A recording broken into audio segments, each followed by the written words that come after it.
Howdy and welcome to Be the Packet. This video introduces the hexadecimal number system, also known as base 16, and converting hexadecimal to and from binary and decimal. I know it sounds kind of complicated, but if you've already watched my intro to binary video and taken a bit of time to practice, hexadecimal won't be difficult at all. If your goal is to get certified by Cisco Systems or any other network equipment vendor, you'll need to understand hexadecimal. So let's get going.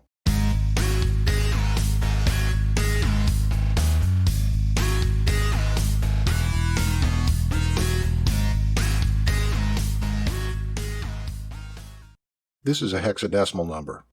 If you've never seen hexadecimal, it probably doesn't make a lick of sense to you. Follow along as I take the mystery out of it. Hexadecimal is yet another counting system. You already know the decimal system, and hopefully you've watched and understood my introduction to binary video. Binary's base 2, decimal's base 10, hexadecimal is base 16. Binary uses two different numbers, 0 and 1. Decimal has 10 unique numbers, 0 through 9. Hexadecimal, on the other hand, uses 16 discrete numbers. But how can that be? Aren't there only 10 numbers? Well, yeah, that's true. Hexadecimal uses all 10 of those numbers, but it also uses the letters A through F to represent what would be 10 through 15 if you were using the decimal system. A hex number starts out counting up just like decimal, 0, 1, 2, 3, 4, 5, 6, 7, 8, 9.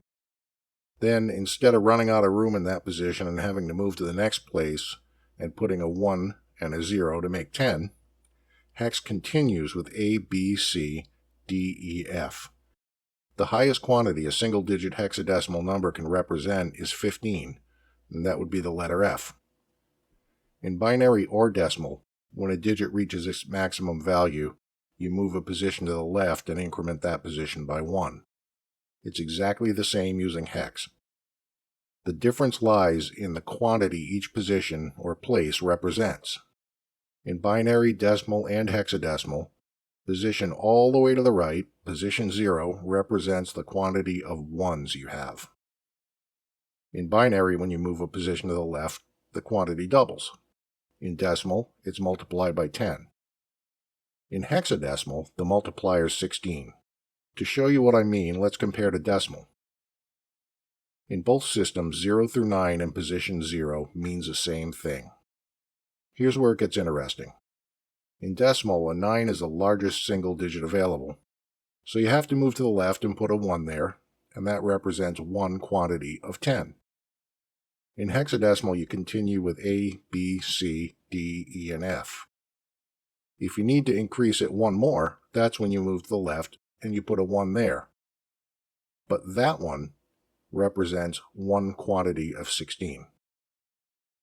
Position 2, the third place from the right, would represent quantities of 16 times 16, or 256. Occasionally, you'll need to convert hexadecimal numbers to decimal or binary. Hex to binary is an easy conversion. Let's have a look at both processes together, but first I need to define a couple of new terms. Those are bytes, B-Y-T-E-S, and nibbles. You already learned that one binary digit is a bit.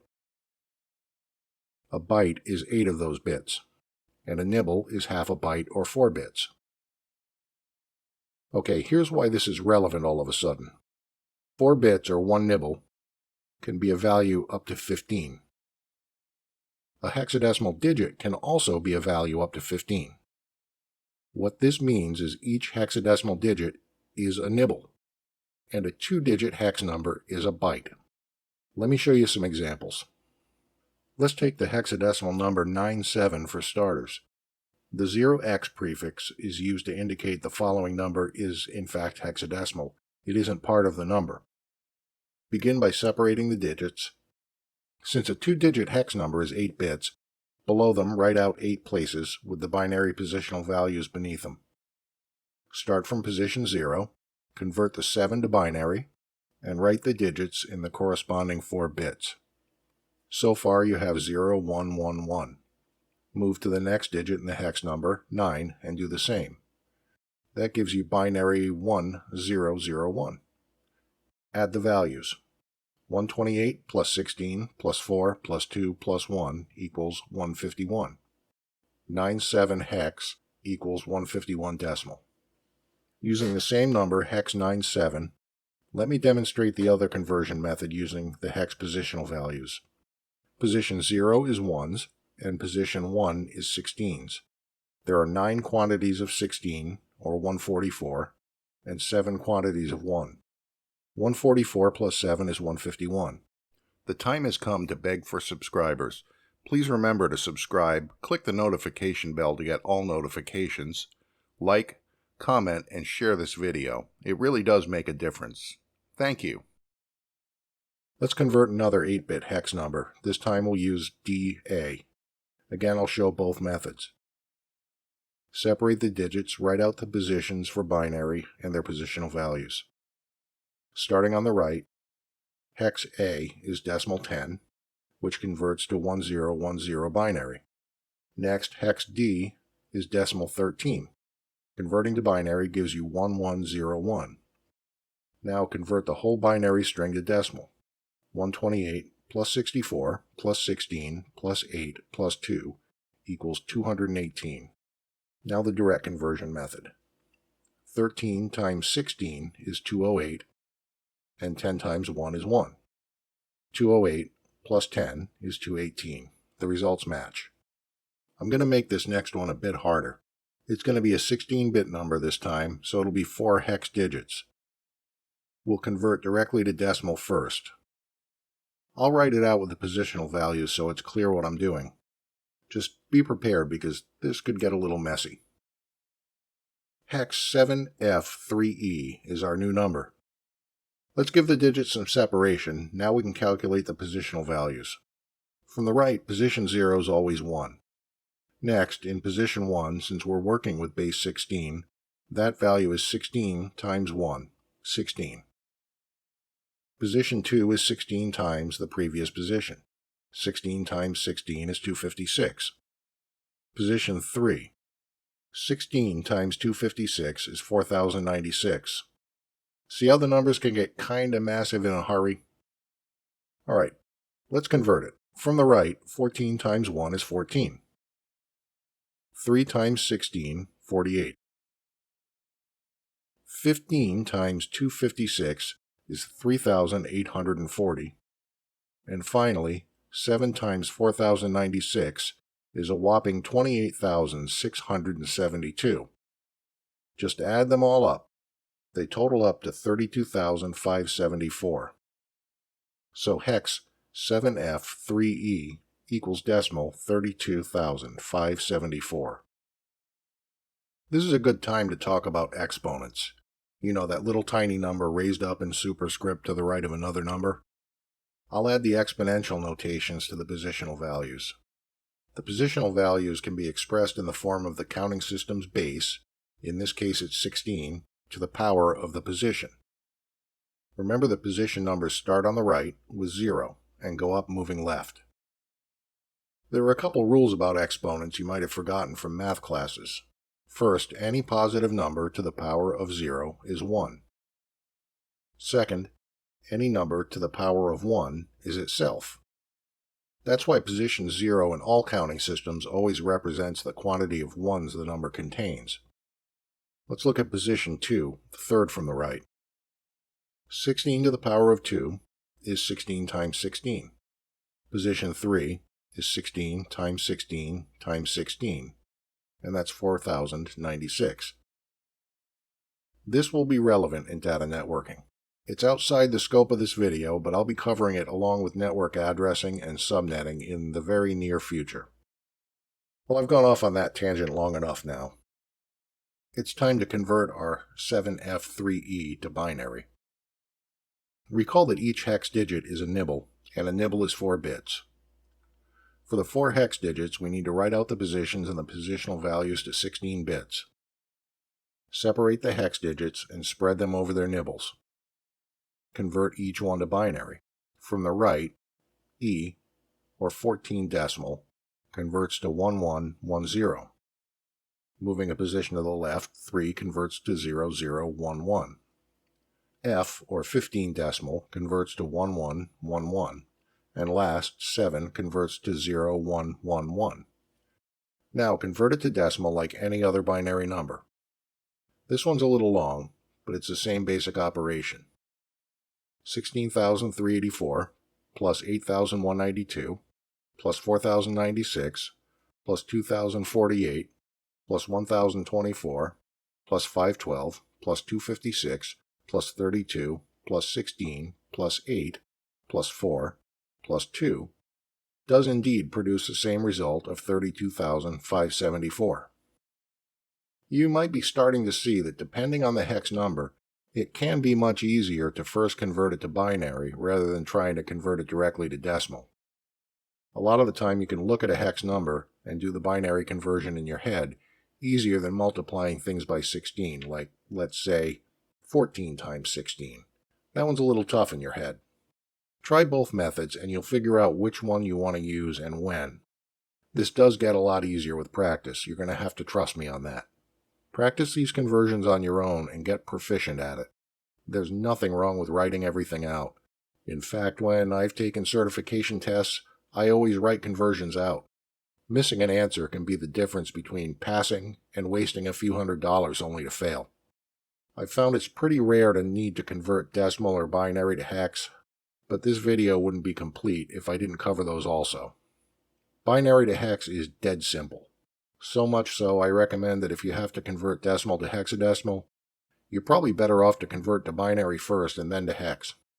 I find this to be particularly true when dealing with numbers lower than 4096, in other words 12 bits or less.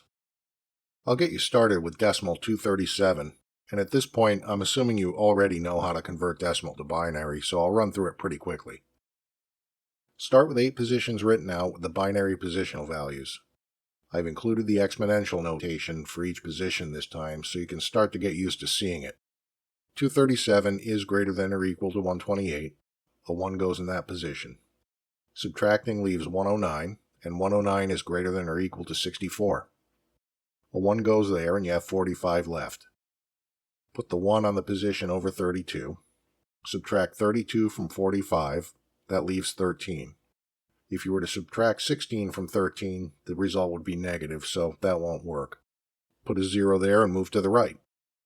Put a 1 in that position, subtract 8 from 13, you've got 5 left. Put a 1 in the next position, subtract 4 from 5, and you have 1 left. Subtracting 2 would be a negative number, so a 0 goes there. The 1 moves next to the right. 1 minus 1 is 0. You have 0 left, so put your 1 in that position and you're done. You now have binary number 111-0-1101. Now that you've converted to 8 binary bits, split the byte in half into 2 nibbles and convert each nibble to hex. The nibble on the right works out to 13 decimal, so in hex that's D. The nibble on the left works out to 14 decimal, or hex E. That makes the hexadecimal value of decimal 237 ED. So just for grins, how about a 12-bit number? Yeah, let's do that. 3,672 sounds like a winner. I'll go through this one slower since we haven't really done anything with more than 8 bits at a time yet. Get your 12 positions set up, write in the positional values. Alright, so let's start from the left. 3,672 is larger than 2,048. Put a 1 in the position. Subtract 2,048 from 3,672, and the result is 1,624. That's larger than the next position's 1,024, so put a 1 there also. Subtract 1,024 from 1,624, and that leaves you with a nice even 600.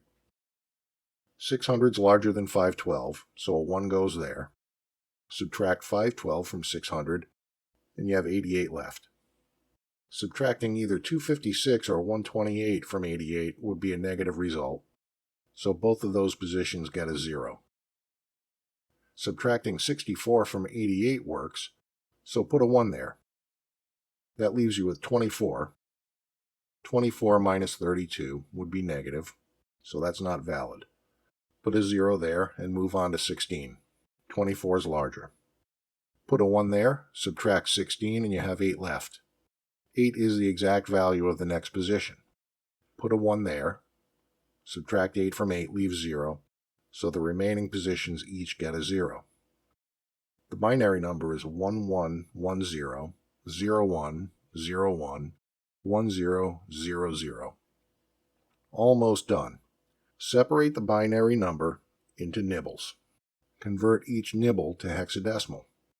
From the left, 1110, decimal 13, so the hex digit's a D. Next, 0101 is 5 in both decimal and hex. And last, 1000 is 8. So the hex conversion of decimal 3672 is D58. I think at this point I've provided you with all the information you need to understand the hexadecimal system, but it's now up to you to practice it. You can use random numbers and convert them, or use resources on the internet to practice interactively. I'll be sure to drop some links in the description. In this video, you learned what the hexadecimal number system is, how to convert between hex, binary, and decimal, and that there are times it's easier to convert to binary as an intermediate conversion step. I gave you a quick introduction to exponents and how they relate to the positions of a number. You now have the base knowledge to move ahead into things that are a little more fun. In the next video, I'll have you go hands-on with some Cisco Systems equipment. Well, as hands-on as possible anyhow, in a packet tracer simulated environment. I highly recommend you visit Cisco's Networking Academy website at www.netacad.com and download and install Cisco Packet Tracer. You can enroll in their free online course that takes you through how to use Packet Tracer and set it up. Packet Tracer and the course are both free, but if you don't have a Cisco.com account, you'll need to create one first. It's time to wrap up this video. Thank you for being here. I hope the information I presented was useful to you. Please do remember to subscribe, hit the notification bell to get all the notifications, like, comment, and share.